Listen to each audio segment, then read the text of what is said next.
Today we'll be comparing these two lenses, the Samyang 24mm f1.8 and the Sony 24mm f2.8. And yes, that is 1 1/3 stops slower, however the prices are in striking distance. 24mm is an interesting focal length, not quite wide enough to be considered ultra wide, and not quite long enough to be a conventional standard lens, and extremely enjoyable like anime for Asians. In this comparison, we'll be checking out build, autofocus, sharpness, bokeh, and more. Check out the chapters for your convenience. First up is build and handling. Let's check it out. We'll start off with the similarities. Rear gasket both weather sealed, focus hold buttons, manual focus autofocus switch, and a very nice manual focus ring. Where they differ, the Sony is made of steel, Samyang made of plastic. The Samyang has a 58mm front filter thread, Sony uses a 49mm. While the Samyang has an aperture control, I did not find it all that practical. Sony's aperture control, on the other hand, is very practical. It works in manual focus mode. You can physically see the stops you're at. It has the increments that you're looking for. It can be clicked and declicked. And generally, having an aperture where you can see in the field makes a big difference. When it comes to the hood, the Samyang has a plastic pedal type hood, where the Sony's is partially metal and plastic. Sony has a bucket style, which is nicer in my opinion. Having a bucket hood, you can stand the lens vertically on the hood side without fear of it tipping over. The advantage goes to Sony in this category. Next up, we'll talk about autofocus. In good light, the autofocus is great on both lenses. When it comes to low light, Samyang is slightly slower. However, this is the newest generation of Samyang lenses. It behaves nearly as good as native Sony lenses, and the Sony obviously does very well in this lighting scenario. When it comes to the absolute lowest of light levels, you would think the stop and 1/3 advantage of the faster Samyang lenses would give it the advantage. However, that has not been my experience. As you can see here, the Sony is at a much higher ISO, the image is much more grainy, and the autofocus performs even better. It does not trip up in the lowest of light levels, while the Samyang is struggling to find focus. It would acquire focus when I half pressed the button. However, AFC on its own simply could not detect this mug. It would occasionally detect the background, but face detect would not work. While the Samyang does perform very good in this category, the advantage goes to Sony. If you're enjoying this video so far, be sure to smash a like button and it'll ensure that Sony and Samyang will make a compact 85. Next up, we'll be comparing sharpness. Are we just splitting hairs or is it something more? Let's find out. When it comes to center sharpness, the Sony does look sharper. However, it could be the contrast that's fooling you, and I'll show you in a second. Let's take a look at the far edges. As you can see on the wood detail, it's a little bit more crisp with the Samyang. However, the Sony does seem to have a little bit more contrast, giving you the perception of sharper images. Stop down to f8. In the center, it looks like the Sony does have a little bit more detail, as you can see in the leaves, and it does have a little bit more contrast. Moving to the far corners, and you can see that the Samyang has quite a bit more detail. The leaves are much sharper, and that could be due to the distortion correction that the Sony is doing. And at the same time, the Sony is quite a bit wider even after corrected. You can see from the transformer to the edge that there's an extra hole in the fence that can be seen that is not viewable with the Samyang. It feels like a good 5% wider. The sharpness advantage goes to the Samyang. Next up is bokeh. What does 1 1/3 stop mean in terms of background blur?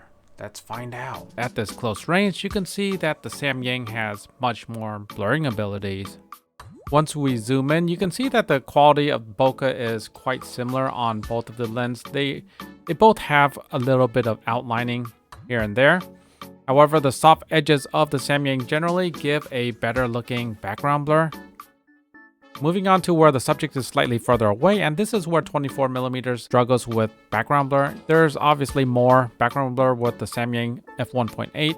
Getting in closer, you can see that the Samyang definitely has higher quality of bokeh when it comes to this distance, and the images have naturally less contrast and gives a better look overall.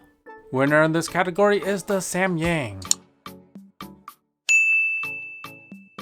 Next up is CA and LoCA. Let's have a look. Chromatic aberration is low on both lenses. It does exist, it's just not very prominent. When it comes to LoCA, you can see that the Samyang has quite a bit more advantage to Sony in this scenario. Sony wins in this category, however the margin is slim. Both perform fairly well.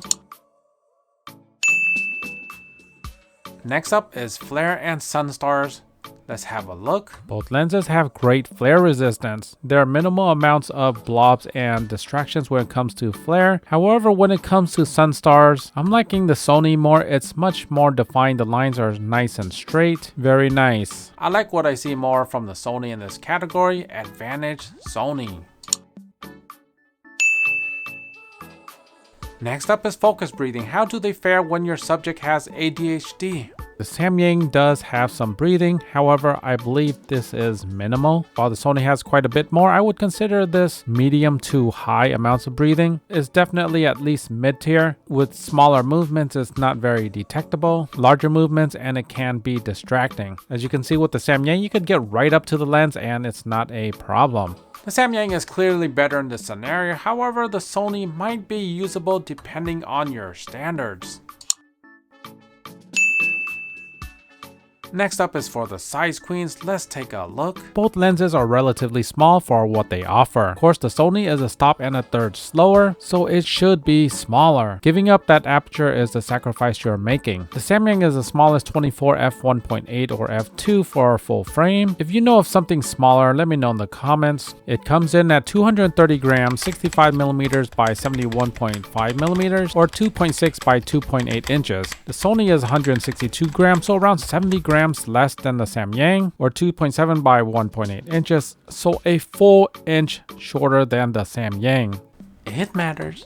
Sony clearly wins it in this category, however the Samyang is not quite large, and I imagine most people would be okay with the size of the Samyang. Next up is the value, and let's talk about this. When it comes to value, third-party lenses are by definition value. If they don't provide value, then they have to provide boutique. And in the case of Samyang, this is the ultimate value company, meaning that they can produce excellent optics at great prices. The Samyang 24 f1.8 is a little bit more pricey compared to other Samyang lenses. However, it does offer quite a bit more. While the Sony is 1 1/3 stops slower, that's quite a bit of light loss. Where the Sony makes up is the metal build. It's simply excellent. Winner in this category is the Samyang. Stop and a half faster, $100 less. Final thoughts. We're comparing two great lenses, one with a much larger aperture of f1.8, the other f2.8. The Sony is like a Mercedes coupe, while the Samyang is like a Corvette. Which should you get? And it all comes down to your value system. If all you care is image quality, then the Samyang is an optical beast. That large aperture, background blur, sharpness, it's so good, then the Samyang clearly wins it. While the Sony is a precision instrument, it is high class, high quality, and the autofocus is flawless. You can trust that with future releases. Sony won't gimp this autofocus system.